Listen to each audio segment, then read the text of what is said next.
In this clip, we'll learn how to target geometry for painting and how we can begin to hide parts of our project that might be in the way using selections. Okay, so this is the same project we've been working on. However, this is a different version of this little creature. You'll notice here, if we came in and selected the diffuse channel and looked at the layer stack, there are a tremendous amount of layers here. Now, this is the actual file that I worked on when I built these textures up. So I wanted to include this inside your exercise files so you have a chance to open this file and dig through it if you'd like. You can open this up by looking inside your exercise files within the Mari Files folder, and you'll find a .mra file. You'll want to come over to your Projects tab and open that Mari archive with this button here. That should load that particular archive into your copy of Mari, and then you can open that project and work with it. Okay, great. So now that that's out of the way, let's talk a little bit about the benefits of selections. We've talked a little bit about smart selections and how those can transfer over with our Maya asset, but selections are, in my opinion, at the core of Mari and controlling how you progress through the texturing of an asset. If we look at this little guy and maybe flip him over to where we're looking at his belly, you can see these legs connect to the torso of the creature. Now, if we were trying to paint texture on his belly here, these legs would get in the way. And we need tools and methods for targeting these specific areas and getting other pieces of geometry that may be in the way out of the way. Well, selections is how we do that inside of Mari. So we can make selections using the selection tool right here. That is the keyboard shortcut S. So if we're currently on another tool, we can hold down the S key, remember, and momentarily switch to that, and then release and go back to our other tool. So using my selection tool, I have 3 different selection modes inside of Mari that we can use. The first of which is a mode that, with this particular example, is not going to be very effective because it's object selection mode. Now, this object selection mode doesn't work on the Maya objects. It works on what Mari sees as an object. Now, remember, with this particular asset, I have the entire mesh loaded in as a single object inside of Mari's objects palette. You can see right here, there's my creature. Now, with object selection, we can select each object as Mari sees it. Now, more, I think, effective in this particular case will be patch selection mode, this second mode. Now again, this allows us to select based on the UDIM or patch, and Maya would see that as texture spaces. So we can come in and we can click on any of these pieces here, and based on the UV layout, you can see I've selected that entire patch. Now this is great, and this is sort of kind of where I start making selections. If I wanted to hide these legs right here, which do end up being all on the same patch, we could come in here and select that patch. We could right click, go to visibility, and we could choose to hide the selected information. And that will get those out of the way for us. Now we can clearly paint his belly here inside of our orthographic view and not have to worry about those legs blocking any of our paint. We can now get into those hard to reach places. Now, really at the core of this, though, is telling Mari that we want to be able to limit the paintable areas based on a selection. So right now, I still have those legs selected. Even though they're hidden, they're still selected. So let me come over here and go to Visibility and Show All. And there they are. Now, if we wanted to only be able to paint on the legs, we actually have to take some steps because by default, Mari's not going to allow us to limit paint based on a selection.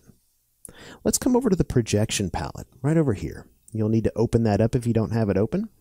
And right now, I actually have this setting already changed, but by default, if we look at this project on setting, this by default is set to all. That means that paint can be projected onto all pieces of our project without relying on a selection. And for me, I like more control than that. So I always work with this setting set to selected only. Now, a patch selection like we have made here is not the only way that we can make a selection here. We've learned about object selections and we've learned about patch selections, but if we want to get even more granular than that, Mari does have the ability to do what's called a face selection. Now, face selections are pretty robust, and there's a lot of different ways we can make them. That button's right here. The first thing you should know is by default, the behavior for a face selection is Mari is only going to select the visible faces, so we don't have to worry about selecting the faces on the other side of the mesh, like we would if we were working in Maya and making a face selection. So I'm going to use this little rectangular marquee, and I'm just going to draw a selection right here on the head of our creature, and you can see I've selected all those faces. Now again, if that's where I wanted my paint to fall, I could make that selection with my project on set to selected only, and now I can only paint on those faces. Check this out. I'll orbit around, and you can see the faces on the back side of the creature have not been selected. Now, we can override that behavior. This is not the default setting, but if we wanted to be able to select through the mesh, we can come up here to this facing dropdown and change that to through. And now watch what happens. If I come in and draw another rectangular marquee sort of right here, you can see I've selected those corresponding faces. And if we orbit around, you can see I've selected the faces on the back side as well. This is Maya's face selection behavior right here. If you select faces on one side, you have to be very careful that you're not selecting through the mesh. Now, to add to a selection, we can hold down the Shift key. And this is a little bit difficult to see. I'll try and get over a light area, but there's a little tiny plus sign that appears next to my cursor. If you hold down the Shift key, that appears. If you release the Shift key, it disappears. So we could come in and add to this selection by holding down the Shift key. Drawing another rectangular marquee here, and you can see we've selected the corresponding faces both on the front and the back because I haven't changed that behavior back to its default setting. So what happens if we wanted to deselect some faces? Maybe we wanted to come in and manually deselect these. Well, another hotkey that you can use to modify the selection behavior is the Ctrl key. You can see here that there's now a little minus sign next to my cursor. So if I came in and held down the Ctrl key, I could come in here and start to deselect some of these faces that we had selected on the back side. And there we go. Now we have the front faces selected only. We can come up here and change that facing option back to front so we don't make that mistake again. But this behavior of holding down the Shift key to add to a selection and the Control key to subtract from a selection works regardless of the selection mode up here. It's not just for face selections. You can select multiple patches or multiple objects as well. Okay, great.